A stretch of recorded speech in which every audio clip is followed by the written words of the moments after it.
Argentina তারা Copa আমেরিকার ফাইনালে কলম্বিয়ার এগেইনস্টে লড়ছে, যে ফাইনালটা আপনারা দেখতে পারবেন সরাসরি টি স্পোর্টস এবং টি স্পোর্টস নেটওয়ার্কে আগামীকাল ভোর 6টার সময়। আর্জেন্টিনার হাতে সুযোগ কোপা আমেরিকার যত হিস্ট্রি আছে সব হিস্ট্রিতে নিজেদের নাম সবার ওপরে নিয়ে যাওয়ার, কারণ এই ম্যাচটা জিততে পারলে আর্জেন্টিনা হবে কোপার ইতিহাসে সবচেয়ে বেশি 16 বারের চ্যাম্পিয়ন, কারণ উরুগুয়ে নেই, তার আগেই পথ হারিয়েছে। ব্রাজিলও নেই, ব্রাজিল তো নাই। যদি কলম্বিয়া দলটার নাম শুনলে অনেকে ভাবতে পারেন রে ভাই কলম্বিয়াই তো, কিন্তু আসলে কি কলম্বিয়াই তো? হেড টু হেড রেকর্ড দেখলেও আপনি সেটাই মনে করবেন যে সেখানে আর্জেন্টিনা ঢের এগিয়ে। আর যদি আপনাকে পরের রেকর্ডটা দেখানো হয় আর্জেন্টিনা এবং কলম্বিয়া শেষ 5 ম্যাচে তারা আসলে কি করেছে সেটা দেখলে আপনি বুঝতে পারবেন ম্যাচটা যথেষ্ট টাইট। এবং এখনো পর্যন্ত এই কোপা আমেরিকায় দুই দলের পারফরমেন্স যদি আপনি হিসাব করেন তাহলে তাতে আপনাকে মানতে বাধ্য হতে হবে যে এবারের কোপা আমেরিকায় এখনো পর্যন্ত আর্জেন্টিনার চেয়ে কলম্বিয়া বোধহয় সেরা দল। মানে কলম্বিয়া ধরেন হচ্ছে কি ম্যাচ ড্র করেছে সেখানে একটা, এবং গোল হচ্ছে আর্জেন্টিনা থেকে বেশি গোল তারা দিয়েছে, এবং সেখানে গোল যতজন দিয়েছে সেই নাম্বারটাও যদি দেখেন 8 জন ইন্ডিভিজুয়াল প্লেয়ার। গ্রাম পটাটা চিপস নাকি বিস্কুট খেয়ে বুঝে নাও। কলম্বিয়ার হয়ে 12টা গোল দিয়েছে। শুধু পরিসংখ্যান না, যারা ম্যাচ দেখেছেন, আমরা যখন ম্যাচ দেখেছি এটা ক্লিয়ার ডিফারেন্সটা টের পাওয়া গেছে যে কলম্বিয়ার প্লেইং স্টাইল আর্জেন্টিনার playing style far far different. আর্জেন্টিনার এখন ওই মানে সুবিধাটা আছে, তারা চাইলে ম্যাচে ওই কম্প্যাক্টলি ধরে বসে খেলতে পারে, কিন্তু কলম্বিয়া ইজ ফিয়ারলেস। ওই ফিয়ারলেস ফুটবলটা তারা খেলে তারা উরুগুয়েকে ডিসপ্যাচ করলো, ব্রাজিলকে গ্রুপ পর্বেই তাদের ওইভাবে মানে দেখা গেল যে ব্রাজিলও আসলে ধোপে টিকলো না, ওইভাবে ম্যাচটা ড্র হলো, কিন্তু কলম্বিয়া ডিজার্ভিংলি ফাইনালে এসছে। এবং এটা নিয়ে আমাদের সাথে মানে আমাদের সবার সাথে কথা হচ্ছিল যে কলম্বিয়া উরুগুয়ের ম্যাচটাও আসলে কলম্বিয়াই হয়তো নিয়ে যাবে, যদিও আমরা উরুগুয়েকে টুর্নামেন্টের ফেভারিট বলছি, এবং আই থিঙ্ক ডিজার্ভিং একটা ফাইনাল হতে যাচ্ছে আর্জেন্টিনা কলম্বিয়ার।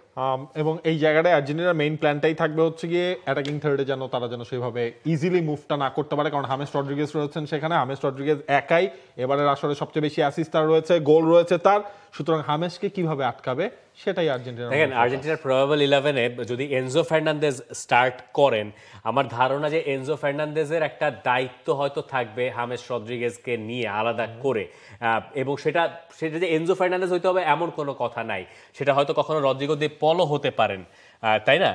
রদ্রিগো দে পলের এই কাজগুলো করার অভ্যাস আছে। তবে যে ব্যাপারটা আর্জেন্টিনার জন্য দুশ্চিন্তার এই 11-এ সেটা হচ্ছে লিসান্দ্রো মার্তিনেজের হাইট এবং কলম্বিয়ার সেট পিসের পারদর্শিতা। সেট পিসে এখনো পর্যন্ত এই 12 গোলের 5টা গোলই তারা করেছে সেট পিসে, এবং এইটা আসলে রড্রিগেজ মনে 4টা রেডি করে দিয়েছেন। তার ভেতরে তিনি যেরকম কর্নার কিক নিচ্ছেন সেটাও একটা দুশ্চিন্তার কারণ। কলম্বিয়ার দলটা একাধিক ফুটবলার আপনার কথা শুনেই আসলে এরিয়ালের সেই চেষ্টাটা করছে আর্জেন্টিনা, খুবই স্বাভাবিক। দেপল কিন্তু আবার চাইলে যেটা বলছেন যে হামেসকে যদি ধরেন তাহলে এই ম্যাচে আসলে ফুটবলের চাইতে মনে হয় যে একটু এখন এইটা হতে পারে ফুটবলের চেয়ে ওইটা বেশি হতে পারে যে ফিজিক্যাল গেম হোক, সেটা হোক। আর্জেন্টিনা বরং চাইবে যে কলম্বিয়ার এগেইনস্টে ফিজিক্যাল গেম খেলেই তারা উতরে যাক।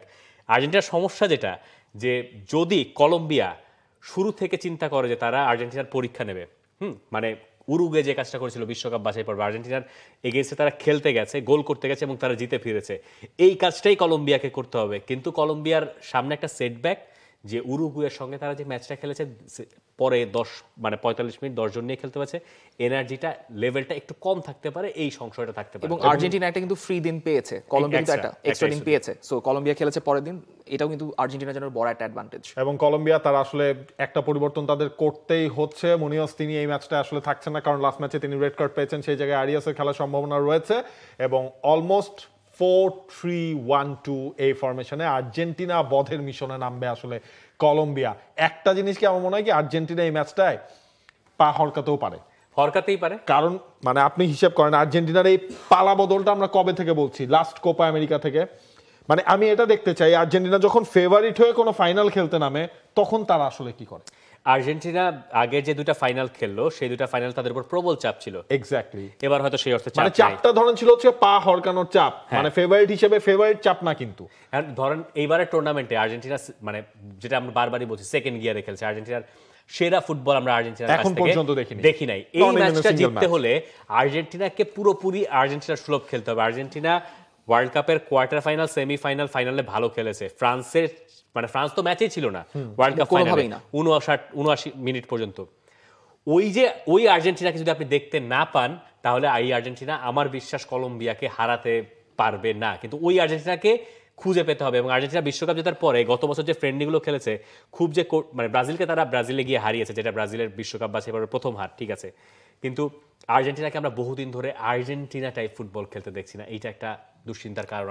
এই ফাইনালে আই থিঙ্ক ডিসাইডার মানে যাকে আমরা দেখবো না আর্জেন্টাইন জার্সিতে, দি মারিয়া, ফাইনাল দি মারিয়া, কোনো সন্দেহ নাই যে আরেকবার মানে ডি মারিয়া ফাইনালেরই ম্যান, এবং ডি মারিয়াকেই আপনার এই ম্যাচেও যাই করেন নাই করেন, এবং এই ম্যাচে ফার্স্ট গোলটা খুবই গুরুত্বপূর্ণ হতে যাচ্ছে।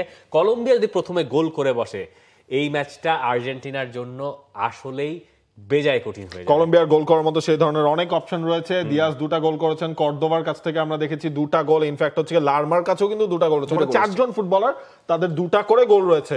সো এটা একটা চিন্তার কারণ হতে পারে। তবে নেস্টর লরেঞ্জো 28 ম্যাচ ধরে নিজের দলকে অপরাজিত রেখেছেন, শেষবার হেরেছেন আর্জেন্টিনার কাছেই, এবার আরো একবার আর্জেন্টিনা মানে চক্র পূরণের এর চাইতে ভালো সুযোগ বোধহয় হয় না। এবং আপনি চিন্তা করেন এই যে 28 ম্যাচ আনবিটেন থাকা, এই সবশেষ কলম্বিয়া তাদের নিজেদের ইতিহাসে 27 ম্যাচ আনবিটেন ছিল।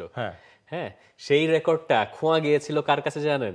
আর্জেন্টিনার কাছে। বিশ্বকাপ বাছাই পর্বের একটা ম্যাচে ডিয়েগো সিমিওনে গোল করেছিল। অনেকগুলো মজার এই ব্যাপার আছে, যেমন 2016-তে যদি আপনি যান, মানে সবশেষ আর্জেন্টিনার কোপা আমেরিকার ফাইনাল ইউএসএ তে হয়েছে, আর্জেন্টিনা হেরেছে চিলির কাছে। ব্রাজিলের ওইবারও কিন্তু ব্রাজিলের একজন রেফারি ছিলেন। আরেকটা মজার স্ট্যাট আছে, শাকিরা ফাইনালে গান গেয়েছেন, সেই ফাইনালেও আর্জেন্টিনা 2014 সালে হেরেছে। দেখা যাক এবারের ফাইনালটায় শাকিরা গান গাবেন। কলম্বিয়া অপরাজিত রয়েছে, আর্জেন্টিনা ডিফেন্ডিং চ্যাম্পিয়ন হিসেবে মাঠে নামছে। শেষ পর্যন্ত Lionel Messi, angle Di Maria তবে একটা বিষয় কনফার্ম নিয়ে বিদায় নিতে পারবে। একটা বিষয় কনফার্ম, একজন আর্জেন্টাইন চ্যাম্পিয়ন হচ্ছেন, হয় লরেন্জো নেস্টর কিংবা প্রেডিকশন টাইম। স্যার নাবিল খান, আপনাকে দিয়েই শুরু হোক। কলম্বিয়া, বাহ, বিরাট সাহস আপনার। আমিও শাকিরার দলে। কলম্বিয়া যদি ম্যাচটা এক্সট্রা টাইমে যায়, ভাই এসব যদি কিন্তু বাদ দেন, এই ম্যাচ এক্সট্রা টাইমে গেলে 30 মিনিট খেলা হবে। কলম্বিয়া জিতবে, এক্সট্রা টাইমে 30 মিনিট খেলা হবে, ঠিক আছে, এই প্রেডিকশন মিলেছে।